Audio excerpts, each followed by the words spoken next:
Murders do not only exist among humans, this jinn can also kill. It is possible that the jinn himself may be accused of murders, and this is what happened with the famous astronomer Al-Husseini, the most famous magician in Egypt and the Arab world, to the point that he used to perform magic on the jinn, so he made a peace treaty with Satan. But in the end, the jinn came to his senses because of his disobedience to orders and his appearance as he died of terror. All those who preceded him, whether investigators or doctors, were forced to resign from work due to the severity of the fear he felt. Welcome to a new episode with Sinbad Speaks channel. Today's episode is completely different from any crime you may have heard or seen from him.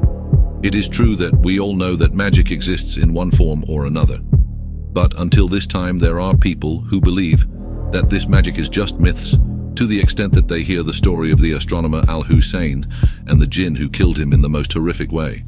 Al-Husseini, or Mr. Husseini al-Falaki, from his childhood was passionate about the world of jinn and demons, which is why he entered the school of spirituality.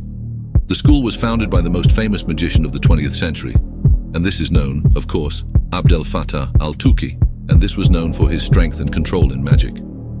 Years passed, and Al-Husseini astronomer was able to overcome his teacher, learn the basics of magic, how to perform incantations, and study to meet the needs of Abdel Fattah al-Tuki himself. His teacher was able to open his own school and write books and writings in his name. He attended illegal sessions and had the capabilities to perform any magic, whether lowly or otherwise. All of this was done with ease, and his fame spread among the stars, celebrities, politicians, and the elite of society in Egypt and the Arab world. And in the 80s, he was not in any position. There is no limit, but 1,000 accounts can be made by him. The year 1988. The story began with an idea for a film by the great director Yassin Ismail Yassin, and the name of the film was Ode to Revenge. We talked about it in the first video. You will find it on the channel. We learned that the director Yassin Ismail Yassin thought that he had to be a real magician in the film in order to achieve credibility when the viewer watches the film, including, of course, very strong propaganda for the film. He decided to seek the help of the astronomer Al-Husseini, who at the time took a very, very large sum equivalent to £500,000, and this was a huge sum at that time, in exchange for appearing in one scene, and at the time of filming the scene. The entire location was wrong, starting with the cameraman, who was seeing silhouettes appearing in the camera lens around Al-Husseini, to the point that everyone working on the film felt their hearts contracting and feeling uncomfortable.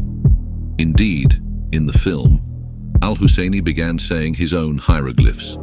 The film goes out to the cinema, and suddenly it is shown to the viewers, people and workers in the cinema. The same story here, they all feel because something is not normal, and no one understood or knew what the reason was. To some extent, the film became famous throughout Egypt, and here a group of magicians and charlatans came out, and they all said that the Husseini astronomy was a talisman. It is real, not a passing scene, and it is a talisman of determination. In a moment, the longest and most dangerous talisman that exists to harness jinn in the world of magicians.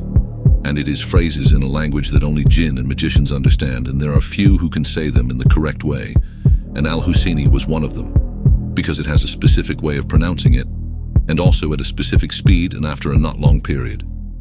This film was removed from cinemas and banned from showing due to the strange fainting sensations that viewers experienced and the audio-visual hallucinations that continued with them after they returned.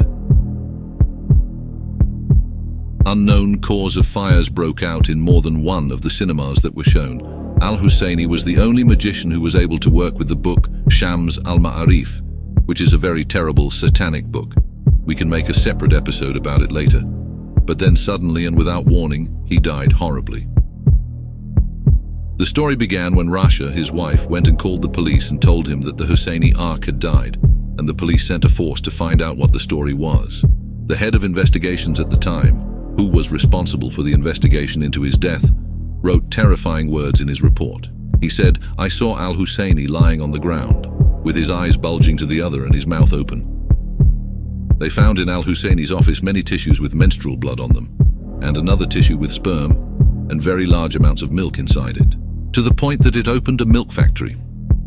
Of course, this is clear that he was using this life in works of black magic, and they found it contains many names of famous people and the names of some individuals from the Jinn, because al-Husseini was a worker of the Jinn who worked black magic to harm them.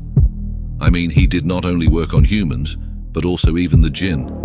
The important thing is that the forensic report was more and more confusing, because it did not mention any clear cause that led to death. Or we can even say that he had a severe drop in blood circulation. As we all expected, there was no clear cause of death. The official investigations did not reach any conclusion about the death. However, everyone knows with certainty and complete certainty the truth, which they will not be able to write in the official reports, because the official reports only accept clear facts, and the truth definitively confirms that the one who committed the killing was the Jinn. But the horror did not stop until this moment, when the body was washed and shrouded, as is the usual custom. The man who was doing the washing swore that he saw black shadows hovering around him and the corpse, and he was terrified when he saw the face of the corpse, even though he had washed dozens and dozens of corpses, some of which were in a difficult condition as a result of accidents and burns. He even washed only parts of the body parts of was not afraid, as this was his profession and he was accustomed to it. However, this time he felt fear and contraction, as he felt that there was someone with him in the laundry room, but he did not see anyone in the room, in addition to the face of the corpse, which still bore signs of terror and fright and signs. Severe panic spread to the man who was washing him, as if it were an infection. He could not help but finish his work quickly and quickly left to escape from this place. The question remains, what did al-Falaki al-Husseini see that caused all this terror, panic, and signs of panic that extended from his features to his heart so he stopped in fear? No one knows exactly what happened, except that it was a harsh trial by the courts of the Jinn, in which the sentence was issued against him and it was executed immediately. Goodbye, and take care.